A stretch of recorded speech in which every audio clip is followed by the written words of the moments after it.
din niya ako. Inaaway mo palagi yan. Pero ngayon ko na-realize na mali pala yun. Dahil nasaktan ko siya na kahit sa mukha nga lang nasaktan ko siya. Pero mahal ko rin siya. Kaya ganyan pala ang buhay ng mag-asawa. Tsaka magpapasalamat din ako sa mga anak ko na kahit ganyan ang mga trabaho nila, hindi nila kami sinabayaan din. Lalo na kayo na rin ang mercy. Nag-maintenance po ako. Sila na yung umabasukasin. Ang akala ko po ako ang mauunang mamatay dahil ako ang may sakit. Siya wala talaga siyang sakit. Pero hindi pala yung sakit na nakatago. Sabi pa nga niya sa akin, kaya alam ko na may sakit siya, sabi niya sa akin. Kung mamatay ako, huwag mo akong ialaga kung kanino. Iilibin mo na ako agad, sabi niya. Sabi ko, hindi pwede yun. Kasi marami tayong pamilya, yung mga anak tayo. Ayaw niyang magkakaroon siya.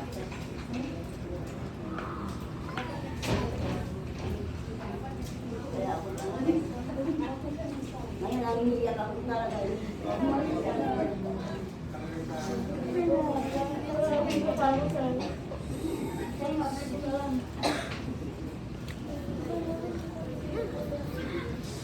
Binabangon ako sa pag umaga. Hindi ako makaan dahil baldado na rin ito. Siya ang, kumbaga siya ang ano sa akin, nagtatayo.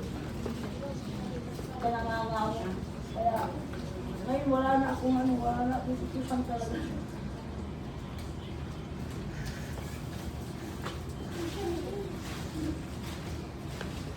Ikaw po, alam na namin kung saan ka sa ama ka ng tao ka. Dahil mabuti kang tao ka.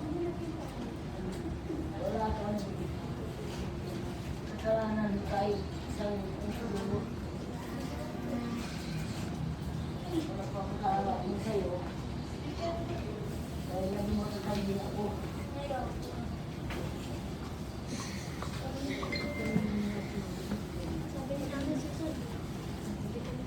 Sino ko po ako?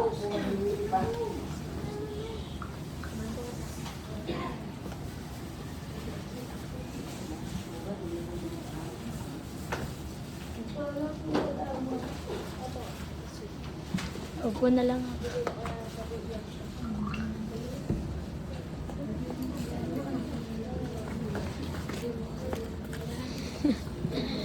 Ayun na.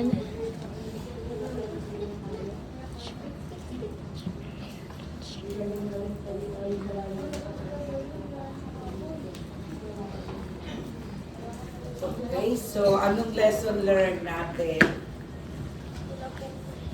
Pero niyo po sabi nga, yung alam ni nanay na nasasaktan niya minsan sa pamamagitan ng kanyang salita. So tayo mga asawang babae,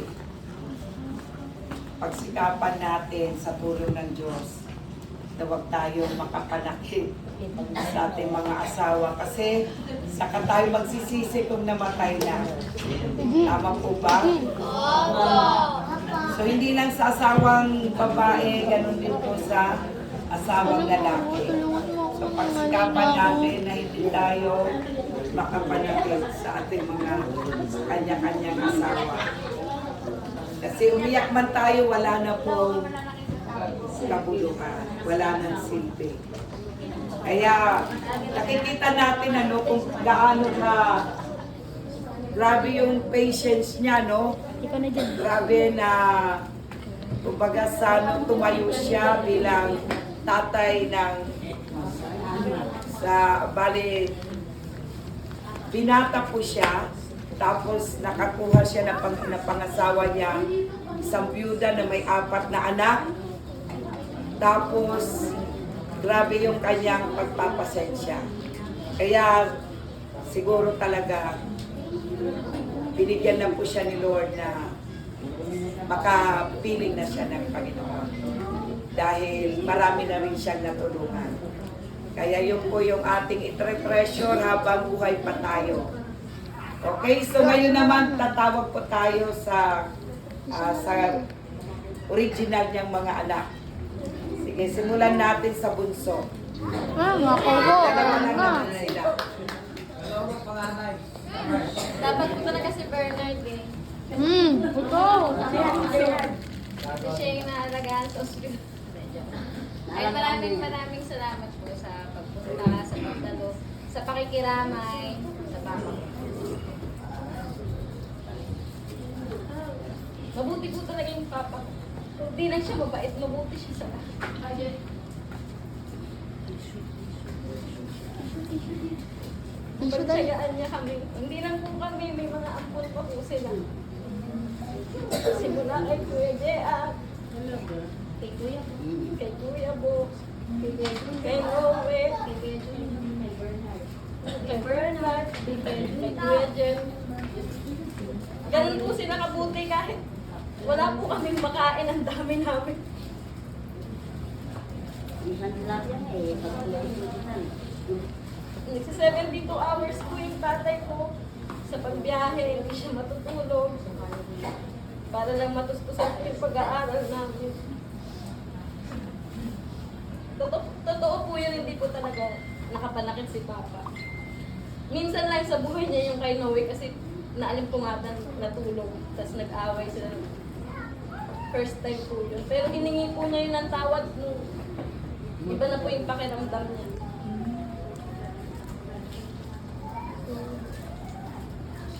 Nakakalungkot po talaga. Akala ko kasi nung nakaraan, nakikita ko, tanggap ko na. Kasi nga gusto ko na siya magpahinga. Pero, habang tumatagal pa, hindi pala talaga matatanggap agad. Ang hirap na yung taong lagi mong nasusulbungan. Kapag pagod ka na sa trabaho. Kapag mag-away kami ni ate.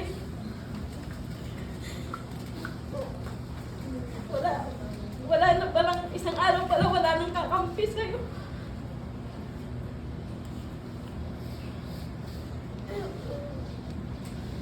Mahal na mahal ko si Papa kasi kahit nung bata ako, hindi po ako mabait.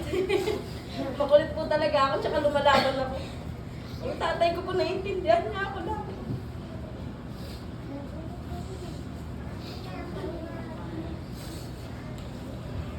Minsan nagkaroon ako ng sakit.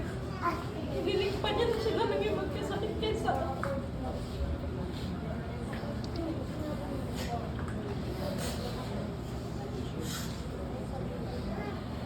Wala naman po akong regrets.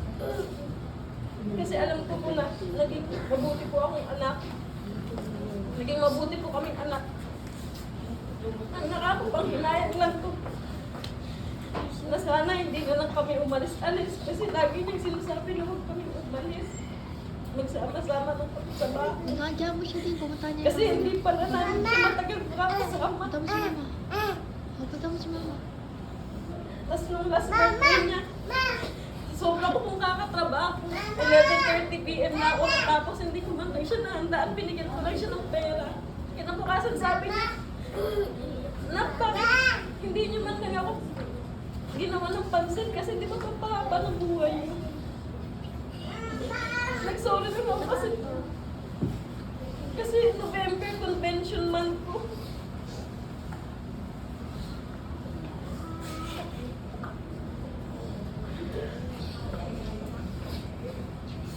Papasalamat ako sa kanya kasi tinaguyan niya kami.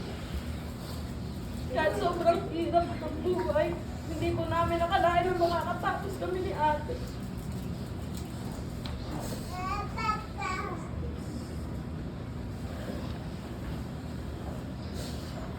Mahal na mahal kita pa kung nasan ka mo ngayon. Alam mo yan. Kahit hindi ako matulog, mapunta na ko po sa kita.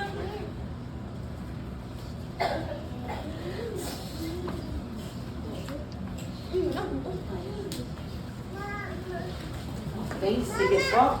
Ngayon naman, ano po yung ating lesson learned, natutunan doon po sa kanyang kapahayagan.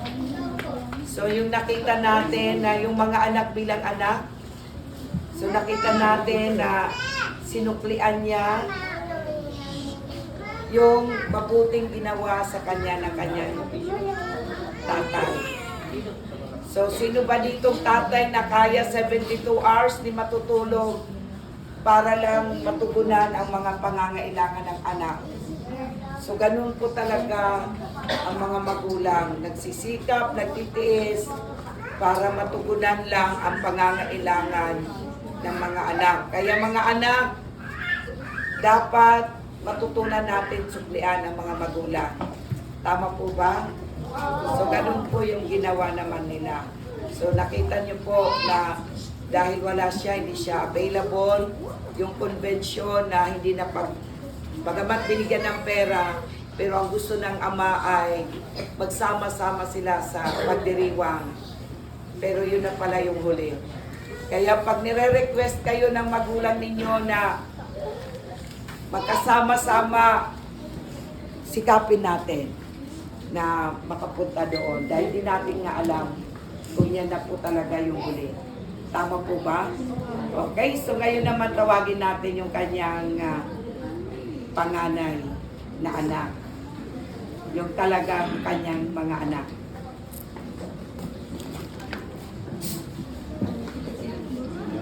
Magandang gabi po. Maraming salamat.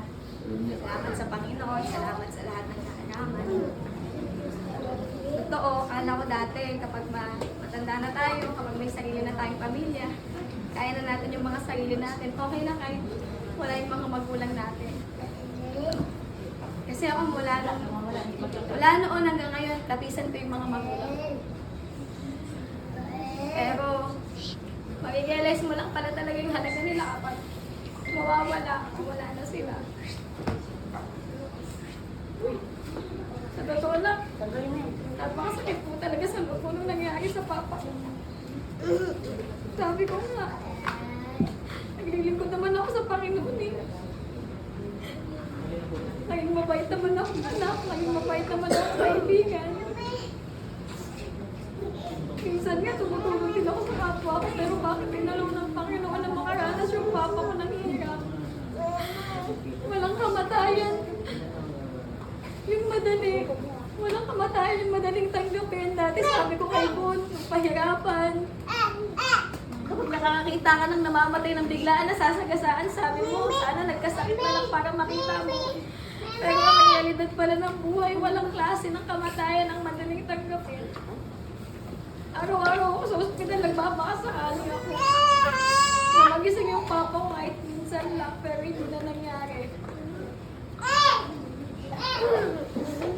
Napakabait po nung papa ko. Sa totoo lang ako, lagi niya akong pinapagalitan. Akala niya siguro, 16 years old pa lang ako na bawal lumabas, bawal ganito, bawal ganun. Kahit may anak na akong 2, byuda na nga po ako eh. Hindi ko makakalimutan yung mga panahon na magkasama kami sa bahay. Sabi niya sa akin, takot na takot daw siya, huwag ko siyang iiwan. Namamanhid na daw yung mga panga niya, anytime daw pwede siyang atakihin. Alam niyang malala na siya. Tapos lagi niya sinasabi sa akin, takot na takot ako, Mers. Ikaw hindi ka ba natatakot? Sabi ko lang sa kanya, hindi ako natatakot. Kasi lahat naman tayo mamatay. Pero nalulungkot ako kasi hindi ko pa naayos yung buhay ko pa eh. Hanggang ngayon mag-isa pa din ako. Tapos iiwan mo na ako. Lagi lang ng papa ko sa akin ng kaguli. Palagi niya sinasabi sa akin, magkakapatid, maging mabait ka lang. Magpakabait ka lang. Magiging maayos din yung buhay mo. Sa totoo lang po, bakit pa ako naging nakakilala sa Panginoon, hindi naman sa pag-ano, pero mga bata pa lang po kami. Minulat na kami ng magulang namin kung gaano ka-importante ang tumawag sa itaas. Kung sino man yung mga Panginoon na tinatawagan natin, di ba? Hindi naman tayo pare-pareho ng relasyon at relihiyon. Dati pa, bata pa lang ako, laging sinasabi ng papa namin, ng mama namin. Sa lahat ng hirap na dinanas namin, lagi niyong idulog sa taas, itawag sa Panginoon, kasi wala tayong ibang makakapitan kung hindi Siya. Kaya siguro kahit papano lumaki kami talaga na may takot sa Diyos. Lagi sinasabi ng tatay namin, huwag kang gagawa ng bagay na makapagpapahamak sa'yo kasi may pamilyang nag-aantay sa'yo sa bahay. Lagi kayong magpapakumbaba, huwag niyo uunahin yung tapang at yung yabang. Kasi pag may nangyari sa inyo sa labas, yung pamilyang naghihintay sa inyo kawawa. Kaya sabi niya, naranasan ko sa pagmamaneho ang napapastos, ang niloloko, ang maduraan, pero minsan hindi ako lumaban. Kasi iniisip ko kayo pag nawala ako. Pag napahamak ako, yung pamilyang naghihintay sa akin. Kaya yung mga word of wisdom ng tatay ko talaga. Yun yung dahilan kung bakit family-oriented kami, taon-taon magkakasama kami. Pamilya yung una, kasi at the end of the day, lagi niya sasabihin na babalik ka sa pamilya mo. Naalala ko nung iniwan ako ni Bon, sabi niya sa akin, nung tumawag ako dati sa kanila. Kaya nga tayo may dalawang pamilya, yung original mong pamilya at yung pamilyang bubuuin mo. Para kung sakaling mag-fail yung pamilyang bubuuin mo, at least meron kang pamilyang tatanggap sa inyo. Kaya sa mga buhay pa yung mga magulang, mga kapatid, o kung sino mang mga mahal nyo sa buhay, pahalagahan nyo sila. Totoo, walang rewind ang buhay. Hindi katulad ng nangyari sa rewind na pag hiniling mo, pwede mong ibalik. Hindi totoo yung sinabi sa kantang Dance with My Father na merong minsan na iaalaw ang Lord na ibalik yung mahal mo sa buhay para mayakap mo at makasayaw. Kaya, take each opportunity, each time, sabihin mo yung mga mahal mo sa buhay kung gaano mo sila kamahal. Kasi hindi natin alam kung kailan sila kukunin. At totoo yung kahalagahan kung ano yung relasyon mo sa Panginoon, i-share mo sa kanila. Kasi hindi naman porket magkakasama tayo sa lupa, pagdating sa langit magkakasama tayo. Kaya salamat sa Panginoon kasi masama ang loob kung namatay siya sa totoo lang. Masama ang loob ko sa lahat. Walang nangamusta sa akin. Nung nasa ospital yung tatay ko. Walang bumisita. Nung nasa ospital yung tatay ko. Salamat kay Sister Judith, kay Pastor Emer na araw-araw tumatawag kahit nasa Thailand. Para mga musta, sabi ko, Lord, asa na yung sinasabi ng papa ko nung nabubuhay pa siya nung may sakit siya. Asa na yung mga minahal ko. Bakit hindi ko sila nakikita ngayon? Pero sabi nga, may isang nagturo sa akin na huwag mong tignan kung ano yung nawawala, tignan mo yung ibinigay ng Panginoon. Doon ko lang na-realize na yung paulit-ulit na sinasabi ng papa ko nung buhay pa siya. Malala na ako kung hindi man ako gagaling. Sabi niya, sana gumaling pa ako, pero kung hindi man ako gagaling, sana kaawaan ako ng Panginoong Jesucristo. Matulog na lang ako para hindi ko na maramdaman yung sakit.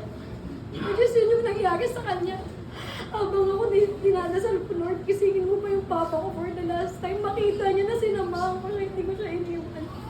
Pero ang dininig ng Lord yung prayer niya. Siguro kasi naging mabuti siya, wala namang perfecto, pero naging mabuti siya, hindi lang sa aming mga anak niya. Kung hindi doon sa mga kapatid ko, pati yung mga ampon namin. Kaya nung dumalangin siya na sana matulog na lang daw siya.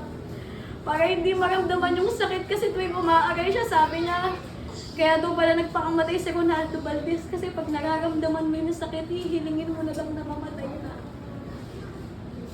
Pinatulog lang yung papa ko. Ano sabi na na siya ng buhay. Nung huli, alam mo yung pagpupunta ka ng ospital, pagsisilipin ko siya sa ICU. Gusto ko siyang mabuhay. Pero pag tinitignan ko yung sitwasyon niya, gusto ko lang siyang magpahinga. Totoo yung sinasabi ng kapatid ko na masakit i-let go yung pamilya mo na gusto mong makasama. Pero mas masakit yung nakikita mo siyang kasama mo na hirap-hirap. Yung tubo niya, yung dugo sa bibig niya, yung sa ilong niya kung paano siya pakainin, yung luha ng mga mata niya. Tuwing nasasaktan niya pag ginagalaw siya, nakita ko lahat yun. Nakita ko kung paano naghihirap yung papa ko sa ospital, kaya ako hindi ko ininda yung hirap. Yung pangangatin ng katawan ko dahil kung saan lang ako natutulog. Yung puyat. Hindi ko inininda kahit hindi ako makatulog ng maayos kasi ang totoo, nag-aantay ako ng isang salitang wala na yung papa mo habang nasa baba ako. Yung iniintay mo na lang na itignan ng doktor na wala na siya kasi alam mo yun yung kahantungan niya.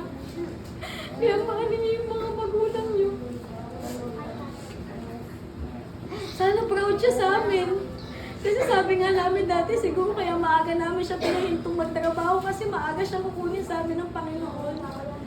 Sana lang kahit paano yung mga panahon na napaglingkuran namin siya, si Mama, na-appreciate niya. Nalaproud siya sa amin ngayon sa langit at alam ko na masaya siyang umalis kasi yung mga anak na iniwanan niya, kaya na nila. Kaya kayo mga kabataan, i-value niyo yung magulang niyo, yung pamilya niyo. Unang-una sa lahat yung pamilya niyo. Kasi darating yung time na lahat ng kaibigan, may kanya-kanya din silang pamilya. Hindi sa lahat ng pagkakataon available sila, pero ang pamilya kahit ano mangyayari, pamilya pa rin. Which is yun yung turo sa amin ng tatay namin, magmahalan kaming pamilya. Yun lang po.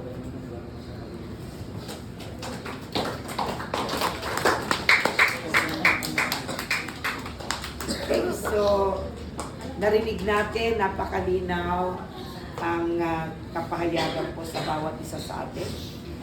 Na totoo po, naranasan ko rin, ang magulang ko rin ay maraming pinaaral.